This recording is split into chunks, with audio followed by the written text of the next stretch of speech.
Buenas noches, hermanos, Dios les bendiga a cada uno de ustedes. Damos gracias a nuestro Dios que una vez más nos da el privilegio de poder estudiar su palabra. Gracias a Dios me ha sido posible compartirles algo acerca del profeta Joel. Ya en días anteriores hemos visto algunas cosas acerca de este libro, como lo que fue en el capítulo 1, la plaga de langostas.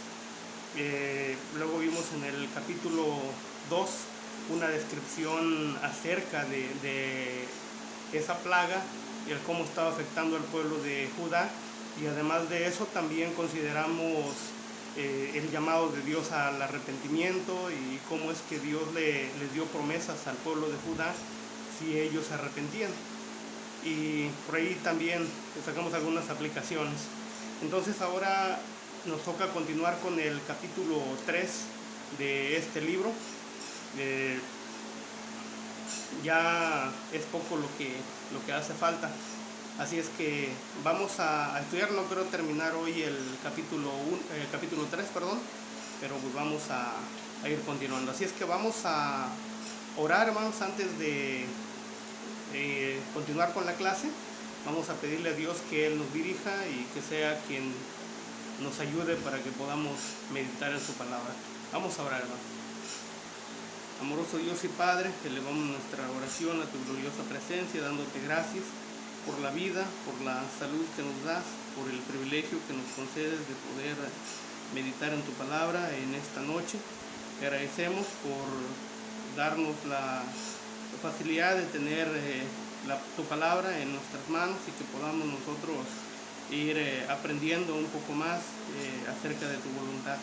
Rogamos que estés con nosotros, nos ayudes para que podamos en todo momento tener tu palabra en nuestra mente, en nuestro corazón, y que esto nos ayude, nos fortalezca para seguir adelante, sabiendo que somos tu pueblo, ese Israel espiritual que sabemos que tú nos has escogido desde antes de la fundación del mundo para ser parte de tu pueblo y ser esa novia, esa esposa que está esperando el día en que tu santo Hijo venga por nosotros. Rogamos, soberano Dios, que nos ayudes y que todo lo que en este momento se haga, se estudie respecto a tu palabra, sea para edificación de cada uno. Te damos gracias y pedimos tu bendición mediante Cristo Jesús. Amén. Bien, como les decía, hermanos, vamos a continuar ahí con el libro de Joel, ahora en el capítulo 3. Voy a ir proyectándole las diapositivas para que tengan una idea más clara de lo que estamos estudiando. En su momento pues ustedes pueden regresar al video o pausarlo, checar las citas y estudiarlas con más calma incluso, para de esta forma tener el mayor provecho de este tema, de este estudio. Así es que vamos a iniciar, hermanos, ahí en lo que es el libro de Joel. Tenemos el tema. Vamos a abarcar Joel capítulo 3, versículo 1 hasta el versículo 15. Creo que hoy llegaremos por ahí del versículo 7-8 y ya la próxima semana, Dios mediante, continuamos con lo demás. Entonces, en este libro tenemos ahí la lectura para que ustedes vayan leyendo. Dice: porque he aquí en aquellos días y en aquel tiempo que haré volver de la cautividad de Judá y de Jerusalén, reuniré a todas las naciones y las haré descender al valle de Josafat, y allí entraré en juicio con ellas a causa de mi pueblo y de Israel mi heredad, a quien ellas se esparcieron entre las naciones y repartieron mi tierra, y echaron suertes sobre mi pueblo, y dieron a los niños por una ramera, y vendieron las niñas por vino para beber. Y también, ¿qué tengo yo con vosotras, Tiro y Sidón, y todo el territorio de Filistea? ¿Queréis vengaros de mí? Si de mí os vengáis, dice, bien pronto haré yo recaer la plaga sobre vuestra cabeza. y dice: porque habéis llevado mi plata y mi oro y mis cosas preciosas y hermosas metisteis en vuestros templos. Entonces, esta es la primera parte. Luego dice enseguida: y vendiste los hijos de Judá y los hijos de Jerusalén a los hijos de los griegos para alejarlos de su tierra. He aquí yo os levantaré del lugar de donde los vendisteis y volveré vuestra paga sobre vuestra cabeza. Y venderé a vuestros hijos y vuestras hijas a los hijos de Judá, y ellos los venderán a los sabeos, nación lejana, porque Jehová ha hablado. Proclamad esto entre las naciones, proclamad guerra, despertad a los valientes, acérquense, vengan todos los hombres de guerra, forjad espadas de vuestros asadones, lanzas de vuestras hoces, diga el débil, fuerte soy.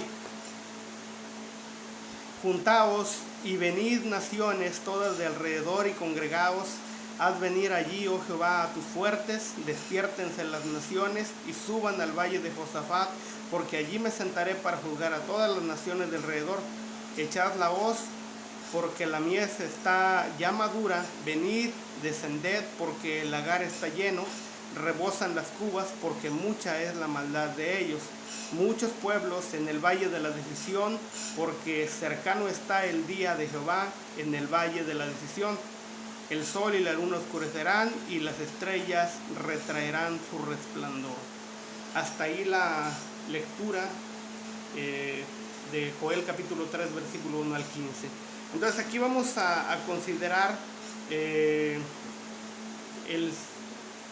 siguiente tema. El primer tema que vimos fue el de la plaga de langostas en el capítulo 1. En el capítulo 2 vimos el tema dad alarma, ¿sí? Porque ahí empieza hablando precisamente de un llamado a los sacerdotes a dar alarma, a convocar al pueblo y pues que hicieran ayuno y todos ellos se humillaran delante de Dios. Entonces, en este capítulo 3 vamos a ver el tema del día de Jehová, puesto que es algo que se menciona en el capítulo y que se ha venido mencionando en diferentes textos desde que empezamos a estudiar el libro. Entonces, este es el tema que vamos a estar viendo, un mensaje sobre el día de Jehová, ¿sí?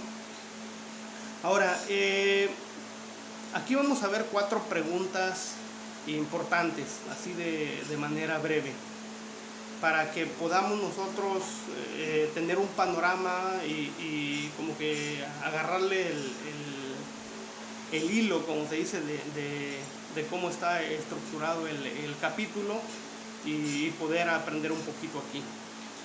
Lo primero que vemos ahí, porque se habla de un juicio, según lo que vemos en los primeros versículos del libro. Quiero que vayamos viendo los primeros textos. Si gustan abrir su Biblia, vamos a ir checando ahí y vamos a leer lo que nos dice en el libro de Joel, capítulo 3, en el primer versículo. Me gustaría que abran su Biblia todos. Dice: porque he aquí en aquellos días y en aquel tiempo, dice, en que haré volver la cautividad de Judá y de Jerusalén.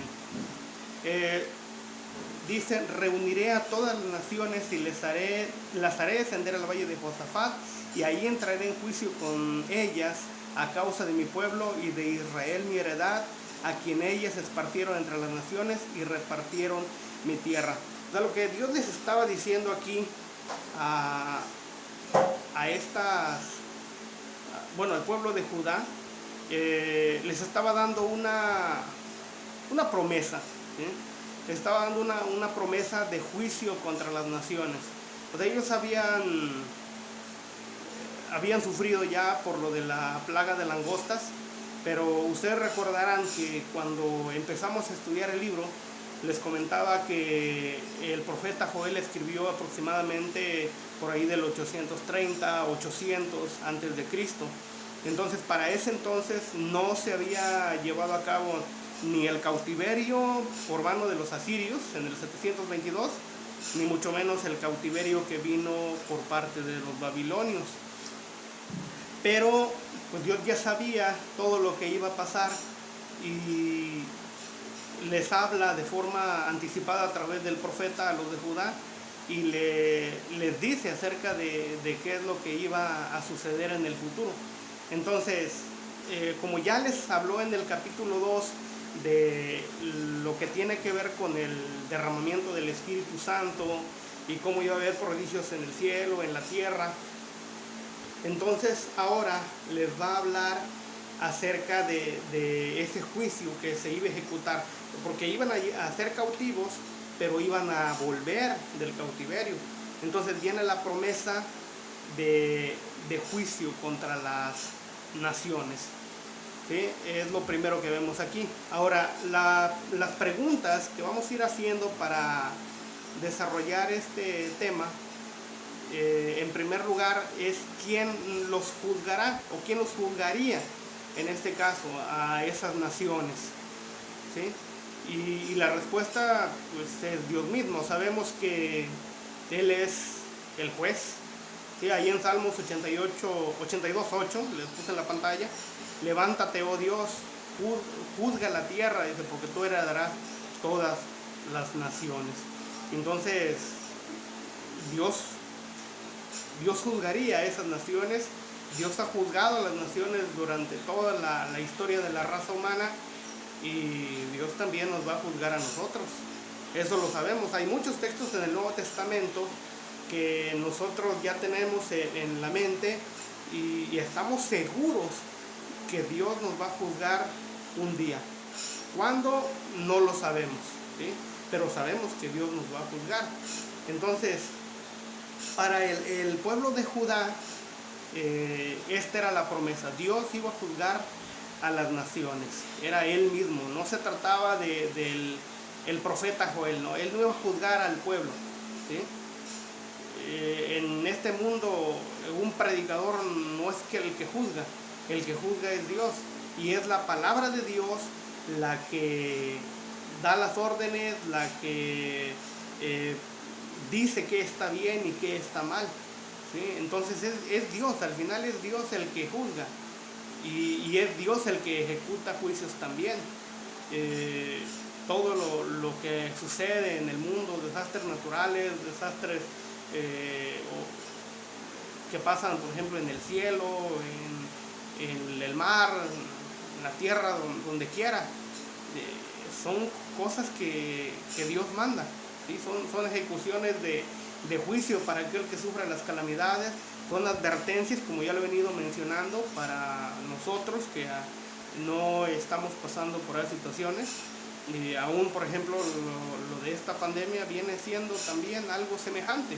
Entonces Dios está al control de todo. Dios es el que juzga y Dios juzgaría a aquellas naciones. Ahora, la siguiente pregunta que tenemos acá es: ¿cuándo los juzgaría? Además de eso, de quién juzgaría, es cuándo los juzgaría. Si ustedes ven lo que dice en el versículo 1 y luego regresamos tantito al capítulo 2, en el versículo 32, vamos a ir sacando conclusiones.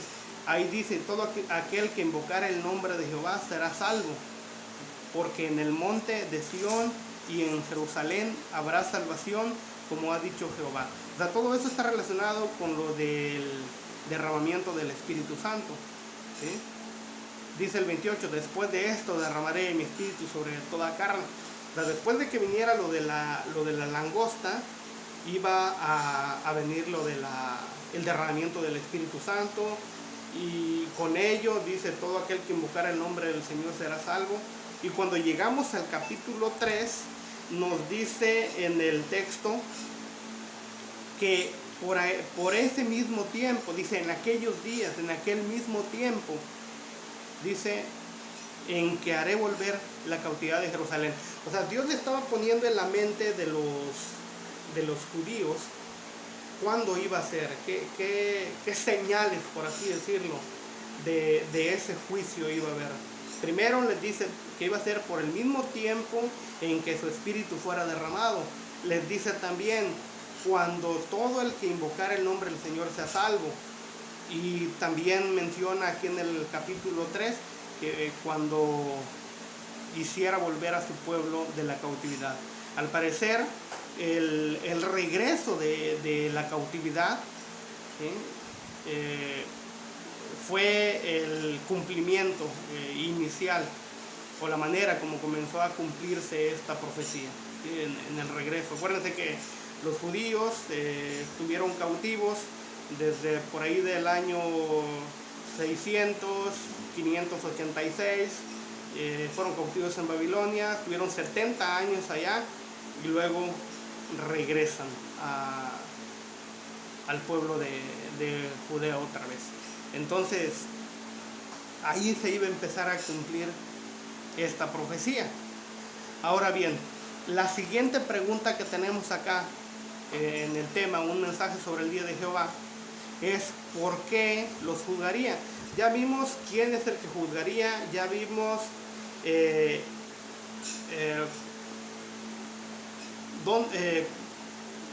por qué los juzgaría, o más bien estamos viendo, ya me mareé aquí, cuándo los juzgaría, perdón, y ahora estamos viendo el por qué los juzgaría, ¿sí?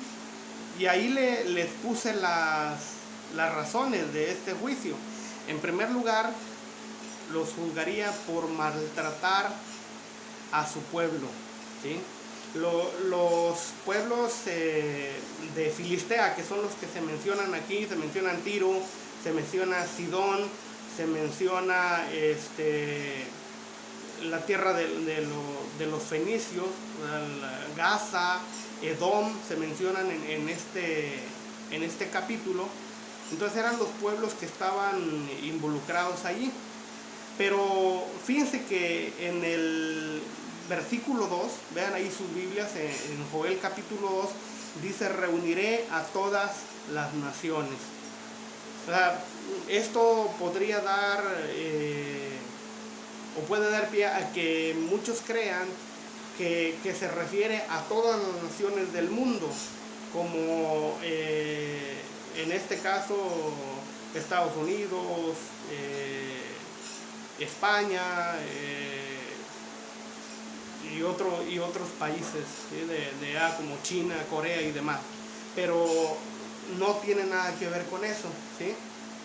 Se puede sacar una aplicación de lo que estamos viendo aquí, pero en el sentido primario se refería a todas las naciones que habían levantado su mano en contra del pueblo de Dios, en contra del pueblo de Judá, ¿sí?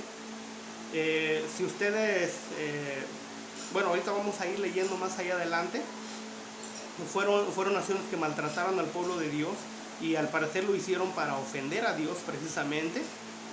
Y además de eso dice el versículo 2 que dispersaron a su pueblo. Dice en la segunda parte del versículo, dice: y ahí entraré en juicio con ellas a causa de mi pueblo y de Israel mi heredad, a quienes ellas, o sea las naciones, esparcieron entre las naciones. Eso de esparcir, como cuando nosotros a veces sin querer alborotamos un hormiguero y todas salen, ¿sí? Eso fue lo que hicieron los pueblos con el pueblo de Judá, aquellas naciones, ¿sí? Esparcieron al pueblo de Israel, y además de eso dice, repartieron la tierra, o sea, la dividieron, ¿sí? Es lo que dice el texto. Y fue un dolor grande para los judíos, el ser sacados de ahí de su tierra, aquella tierra que fluía leche y miel, ahora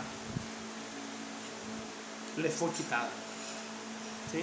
Entonces, además de eso, además de dispersar al pueblo, además de dividir la tierra, dice que también humillaron al pueblo. Y esto quiero que leamos y pongamos atención en el pasaje que tenemos ahí.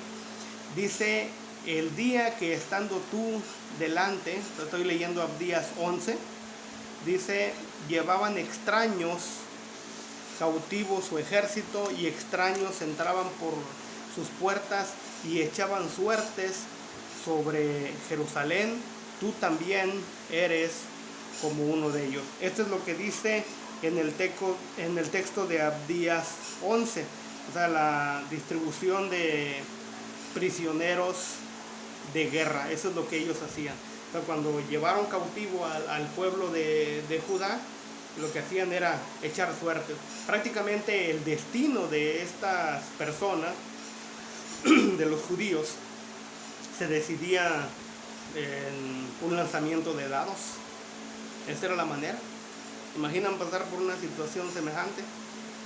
Creo que nadie se imagina sufriendo una situación como esta. Entonces ellos echaban suertes y pues trataban con desprecio al pueblo de Dios, que es lo que nos dice la palabra de nuestro Dios.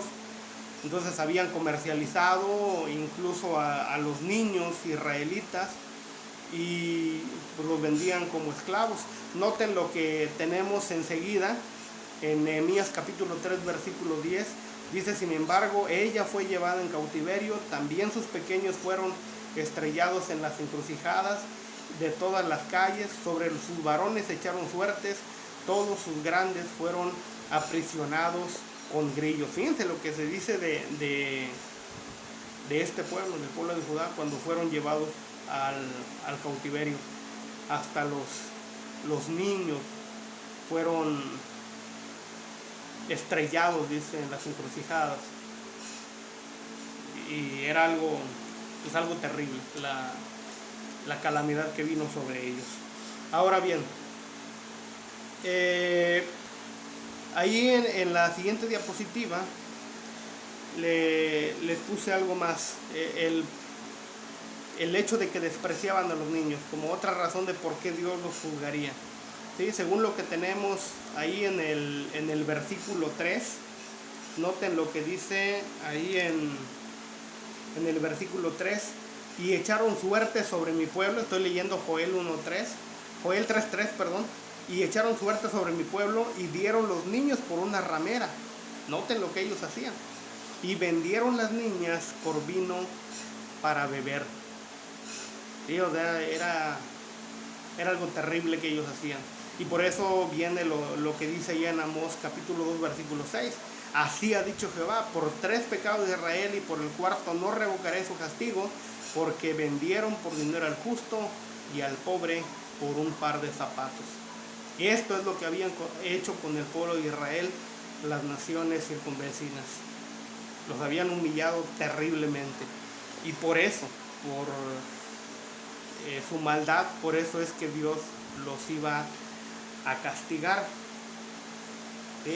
Es lo que tenemos. O sea, lo que ellos estaban buscando era su placer. Desde que, imagínense, cambiaban a los niños por bebida alcohólica, por un momento de placer carnal, con una ramera, dice el texto. Entonces era algo terrible. Imagínense las mamás de estos niños cómo quedaban sufriendo por la calamidad que ellos veían, ¿no? Y Dios era testigo de todo esto, de toda la maldad de estos pueblos en contra del pueblo de Judá, y por eso es que también les iba a mandar el castigo. Aquí vamos viendo cómo es que todo aquel que se opone contra el pueblo de Dios no queda impune de ninguna manera. La Biblia dice claramente en Gálatas capítulo 6 versículo 7: no os engañéis, Dios no puede ser burlado, pues todo lo que el hombre sembrare, eso también segará. Entonces, pues definitivamente tener a Dios de nuestra parte nos conviene, y estar en contra de Dios, como dice Hebreos 10:31, horrenda cosa es caer en manos del Dios vivo. Y esto es lo que les pasó a esta gente. Al ponerse en contra del pueblo de Israel, tuvieron que sufrir las calamidades. Ahora bien, en segundo de Crónicas 21:17, ahí se los puse en la pantalla, nos da otra razón de por qué el pueblo las naciones circunvecinas de ahí de Judá fueron juzgadas.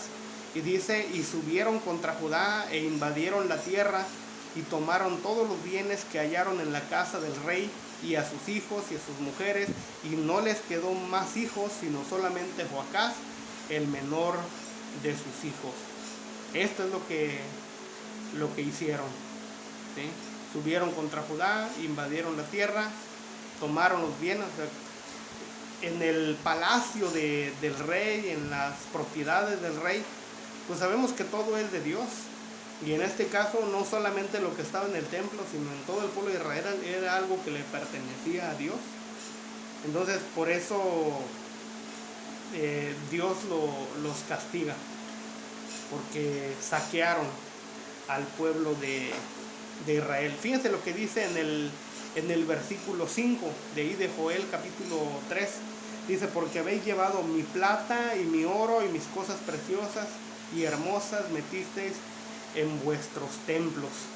O sea, ¿qué es lo que pasó aquí? Que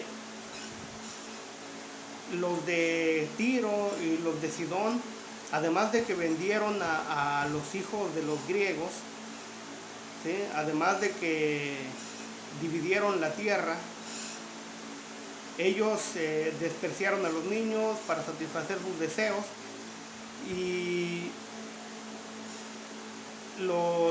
las riquezas que tenían en el pueblo también fueron llevadas, ¿sí? Es lo que tenemos aquí.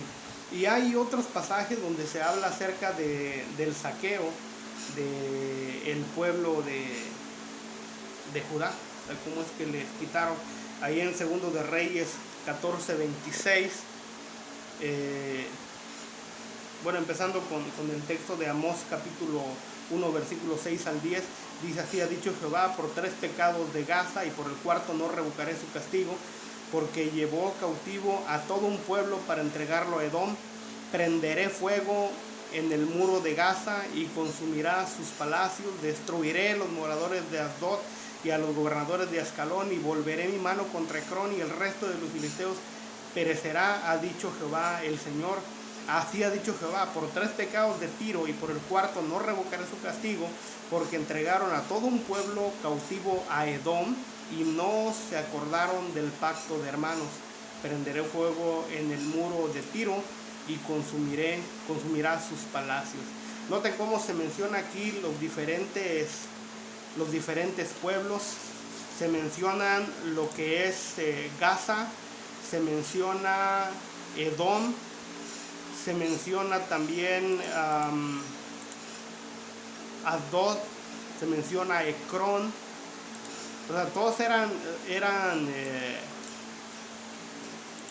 pueblos que estaban en la costa del mar Mediterráneo. Tiro, y también se menciona que pues ellos no respetaron el pacto de hermanos. ¿Por qué? Porque los edomitas eran descendientes de Esaú, el hermano de Jacob. Entonces, por eso le vino ese castigo a este pueblo. Ahora, en los siguientes textos que les puse ahí, primero de Reyes 14:26, también se habla acerca del saqueo al pueblo de Judá. Dice, y tomó los tesoros de la casa de Jehová y los tesoros de la casa real, los saqueó todo, también se llevó todos los escudos de oro que Salomón había hecho. Y luego en 2 de Crónicas 12:9 dice que subió pues Sisac, rey de Egipto, a Jerusalén, tomó los tesoros de la casa de Jehová y los tesoros de la casa del rey, todo lo llevó, y tomó los escudos de oro que Salomón había hecho. Y luego dice también en el otro pasaje, asimismo tomó todo el oro y la plata y todos los utensilios que se hallaron en la casa de Dios, en la casa de Obed Edom, y los tesoros de la casa del rey y los hijos de los nobles. Después volvió a Samaria.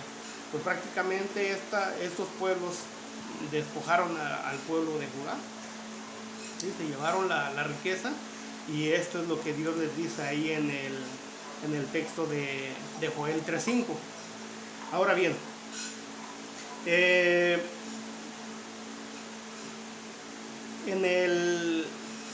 según lo que tenemos en cuanto a los datos históricos, los ataques de los babilonios fueron en el 605, en el 597 y también en el 586, es lo que les decía hace un rato.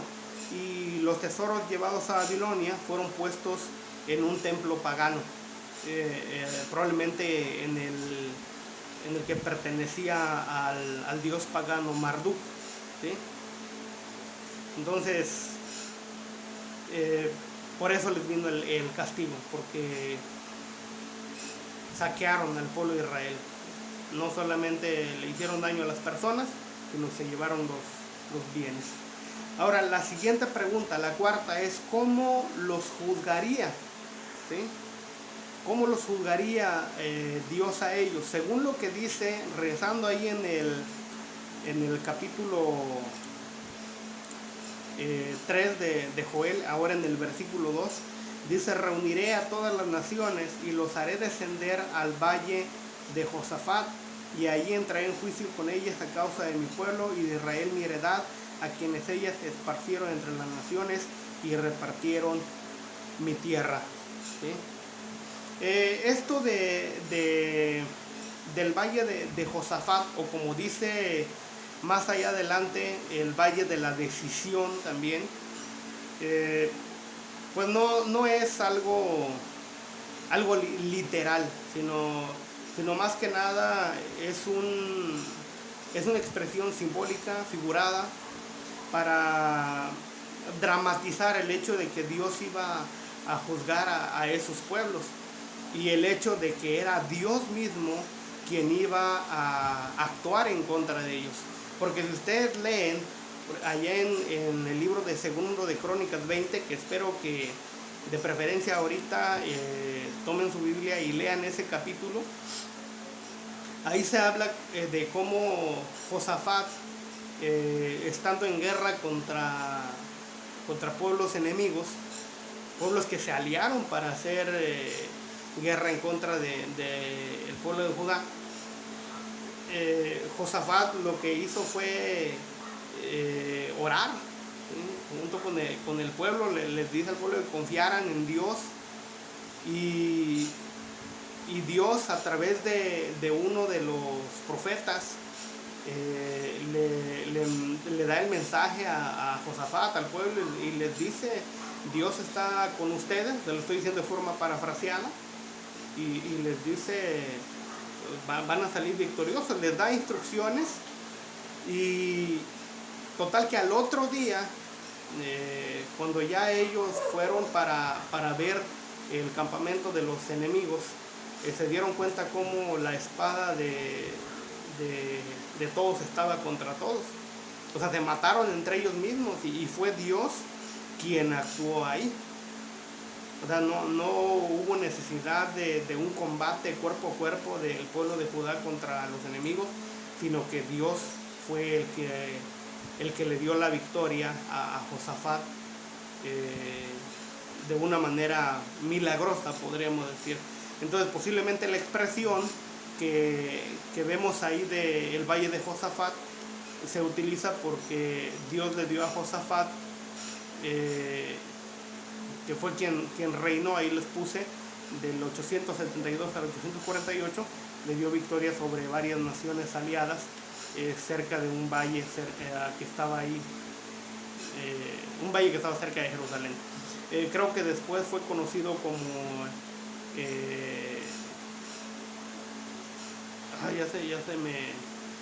el Valle de Cedrón.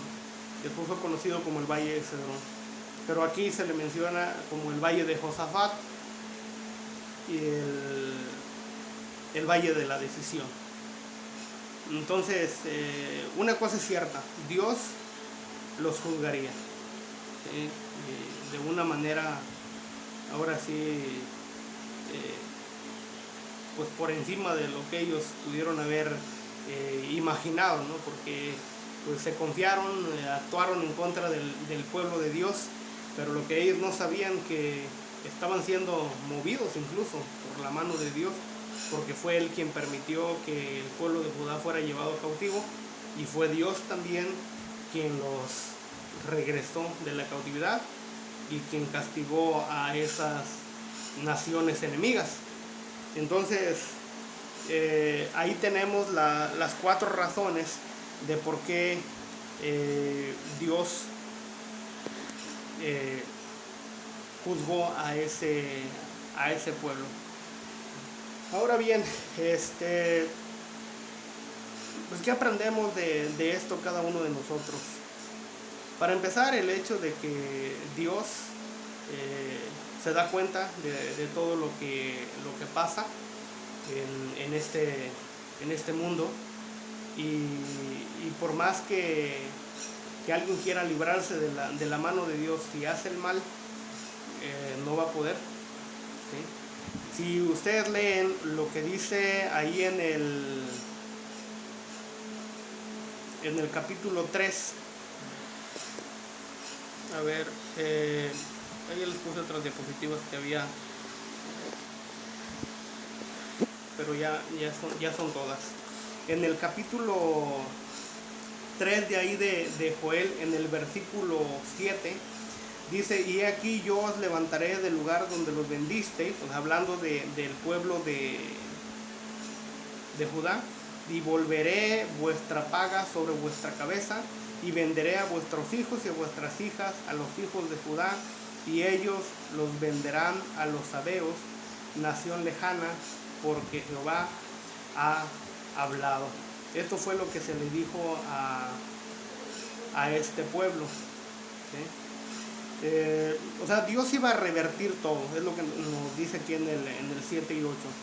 Y si leemos en el versículo 4, sabemos cómo Dios les dice claramente que traería de regreso, ¿sí?,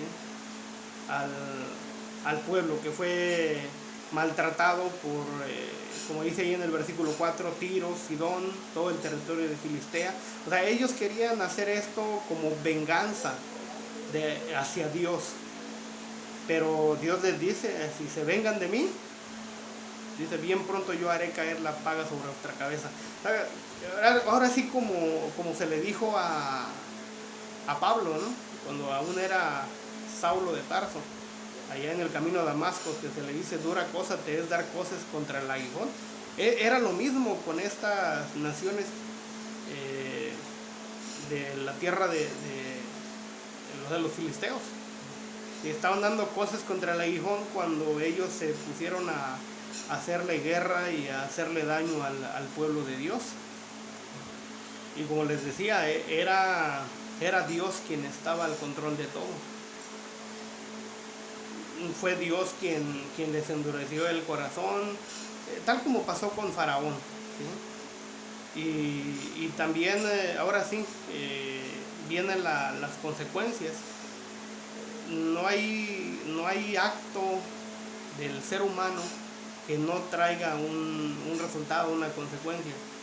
Aún para los mismos israelitas, por ejemplo, cuando hicieron guerra contra los filisteos, dice que David colgó las cabezas del filisteo, ahí la puso en exhibición para que todos lo vieran. Y más adelante, cuando el pueblo de Judá fue cautivo, les hicieron exactamente lo mismo.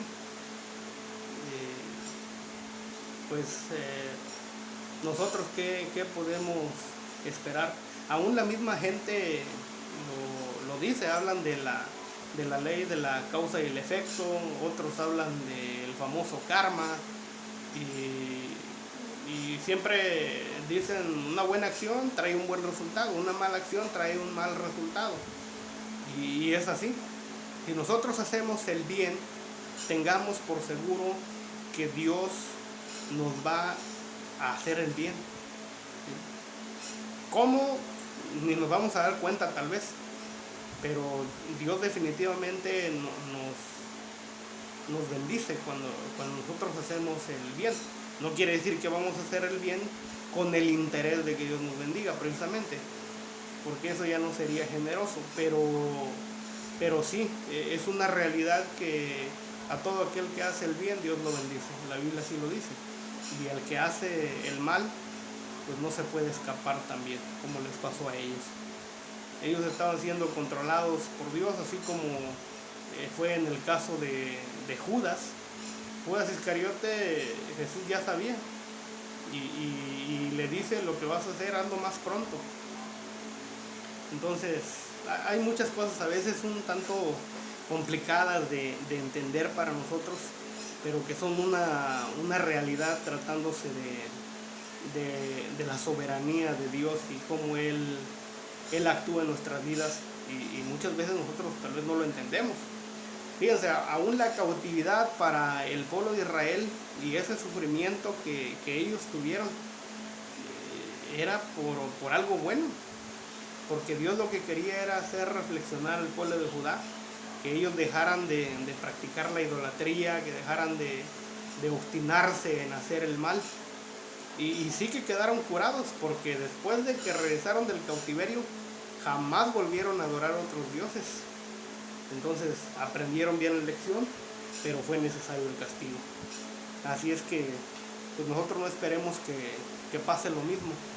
¿Sí? Ya vimos cómo Dios juzgó a estos pueblos, y sabemos perfectamente que Dios también nos va a juzgar nosotros un día. ¿Cuándo?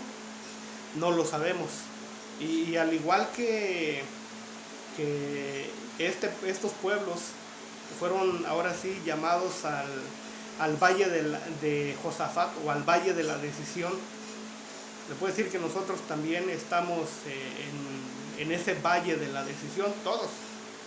¿Por qué? Porque cada momento de nuestra vida está más cerca de nosotros el juicio. Y ahora sí, hay una lucha, hay una guerra que se lleva a cabo en ese valle de la decisión, o como dijera allá en Apocalipsis 16, 14, lo que es el Armagedón. ¿Sí? Armagedón en Apocalipsis es una lucha en el corazón. ¿Por qué? Porque ahí es donde se llevan a cabo las más grandes batallas del bien y el mal. ¿Sí? Ahí en nuestro interior, en nuestro corazón, es donde está siempre el Espíritu de Dios deseando que nosotros hagamos lo bueno, y Satanás, el enemigo, procurando que nosotros hagamos lo malo. Pero ahora sí, nosotros somos los que decidimos si le servimos a Dios o no le servimos. Pero tengamos en mente una cosa: Jesús dijo: el que no es conmigo, contra mí es, y el que conmigo no recoge, desparrama. Entonces, en ese valle de la decisión, ahora sí no queda punto intermedio. No podemos nosotros decir: es que me quedo a la mitad, ni para un lado ni para el otro. No, tenemos que tomar una decisión, y en este caso sabemos que la decisión más sabia siempre va a ser servir a Dios. Así es que pues espero que esto se quede en nuestra mente, en nuestro corazón, hermanos, y que no nos olvidemos que Dios está siempre con nosotros, y que somos su pueblo, que Dios está a favor de nosotros también, como estuvo a favor del pueblo de Israel, de Judá. Y sin duda, todo lo que sucede en nuestras vidas es por algo bueno. Así es que vamos a orar, hermanos, para ya terminar con nuestra clase, y Dios mediante le seguimos el próximo miércoles. Vamos a orar. Soberano Dios y Padre, te damos gracias por habernos permitido en esta noche estudiar un poco más de tu palabra. Rogamos que sigas bendiciéndonos, que nos guardes, nos protejas, y permitas que tu palabra tenga siempre cabida en nuestros corazones, y procuremos nosotros cada vez aprender más de ella, para que nuestra fe vaya creciendo, se vaya fortaleciendo, y que esto nos ayude para llenarnos siempre de esperanza y no claudicar ante los momentos de dificultad. Rogamos, bendito Dios, que seas con cada uno de tus siervos, nos des la sabiduría que necesitamos para conducirnos a cada momento delante de tu presencia y que podamos agradarte, honrarte como nuestro Padre que eres, y rogamos, eterno Dios, que nos ayudes para que podamos nosotros ser luz en este mundo, ayudando y guiando a otras personas en el conocimiento de tu voluntad. Suplicamos que nos guardes en esta noche, nos protejas y nos concedas un buen descanso. También ponemos en tus manos a nuestros hermanos que están con situaciones de salud difíciles, que los guardes y permitas que puedan recuperarse, como nuestro hermano Manuel y su familia, nuestra hermana Edith, nuestra hermana Belkis. Rogamos de una manera especial por ella, pues sabemos su situación y tú más que nadie conoces la dificultad que ella tiene ahora con su vista y el dolor que ha venido experimentando. Rogamos que tu misericordia sea con ella. Nosotros estamos seguros que en ti hay el poder de ayudarla y suplicamos que ante todo se haga tu voluntad. Pedimos bienes de bendición a cada uno de nuestros hermanos. Bendigas el trabajo de cada uno y rogamos que suplas nuestras necesidades según tu misericordia. Te damos gracias y pedimos tu bendición en el nombre de Cristo Jesús. Amén. Bien, que el Señor les bendiga, hermanos. Dios les guarde. Pronto les estaré dando la otra clase la próxima semana.